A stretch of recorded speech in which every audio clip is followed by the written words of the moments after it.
Scatterplots and linear correlation. So, looking at a scatterplot, you can classify the relationship of the coordinates of the scatterplot and a line of best fit. So, if you draw a line of best fit that roughly places an equal number of coordinates above and below your line, in the first example here in red, you can see that the line of best fit and the coordinates are fairly strong. So the relationship between the coordinates and the line of best fit is strong. In the second example, in the middle there, you can see that the dots are all over the place, no real pattern. Perhaps you could do a line of best fit that roughly looks like that, but that's debatable. Going across the top to the top right, it's clear that there is a relationship that shows an upward trend, and I would say that that's a medium relationship. So this is strong, the first one. This is basically none. It would be very difficult to draw a line of best fit, and I would say this is medium.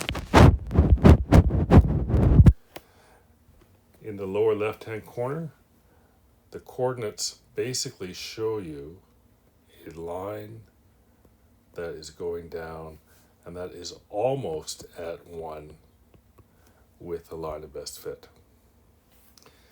In the middle here, it's loosely going up from left to right, and I would say that's a medium relationship. And then the very last one, it's clearly going down, and that's a bit stronger than the one previous. So, using adjectives, you could say medium strong.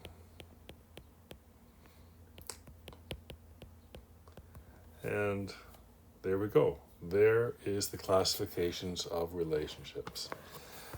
You'll notice that in the first example, the line was almost at 1 with the coordinates going upwards.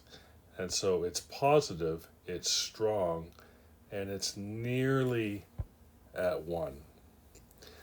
The example just underneath it is practically all lined up for you, but it's going in a negative direction.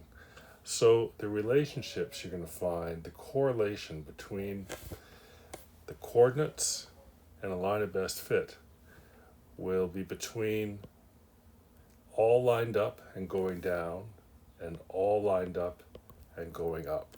So the spread of relationships is between -1 and +1. And here we have a beautiful chart, negative, positive on the right. And if I were to draw a strong relationship or perfect, I would perhaps draw the line first and then put my coordinates directly on my line. So that is a perfectly strong negative linear correlation. You could do the same thing for a positive one, draw the line first, and then do the coordinates. If it's no relationship whatsoever, it's just going to look completely scattered. So it's going to be very difficult to pick out a line of best fit. And so that is no relationship whatsoever. If it's moderate or weak, you're going to get a sense of the coordinates suggesting it's a downward relationship. And the same thing on the positive side. I'll make this just a little bit weaker, but you can see that the trend is upward. And what we're talking about here is the correlation coefficient. And we'll get into very quickly how it is we can come up with these numbers.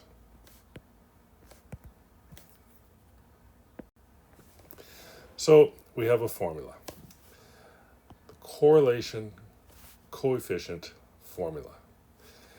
N is the number of data points that you have. X and Y are your X and Y portions of the coordinate. And then you have your summation sign. It's a fairly straight ahead formula. Once you know the meaning and once you have your tallies, you can simply plug it in and calculate the solution. So here's an example with 6 data points. A farmer wants to determine whether there's a relationship between the mean temperature, average temperature, during the growing season and the size of his wheat crop. He assembles the following data for the last 6 crops. So there we go, mean temperature and the yield in tons per hectare. So again, here's our data set. And it turns into a scatter plot. And then what we're trying to achieve is the correlation factor, or how close the line of best fit is to the coordinate.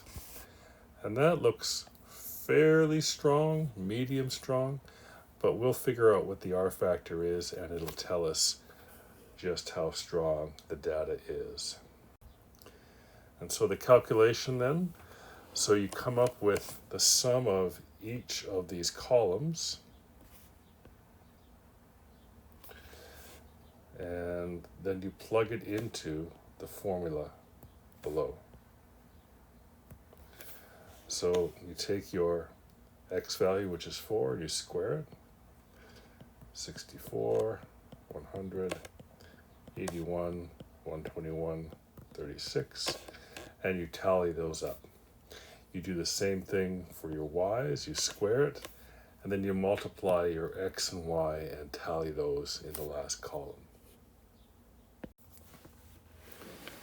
So now we're just going to total up each and every column. And in the first column, the sum of the x's is 48. Then we have the sum of the y's is 12.9. The sum of the x squareds is 418. The sum of the y squareds is 28.33. And the sum of the xy's is 105.3. So once we have those, we plug it into our formula. And so you're going to get R equals, we have 6 data points, so there's our N. And then we plug in the values we have calculated. Just be careful that you are putting in the right numbers in the right spot. And don't forget that underneath you have a radical sign. So again, it's the number, which is your 6, 418. Be really careful with your brackets and your squares.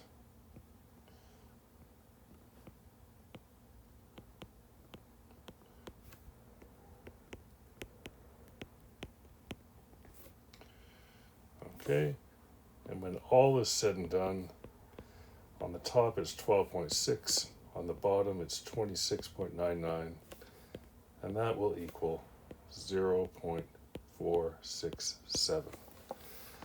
So if 0.5 is medium, then we have a medium correlation factor. Thanks for listening.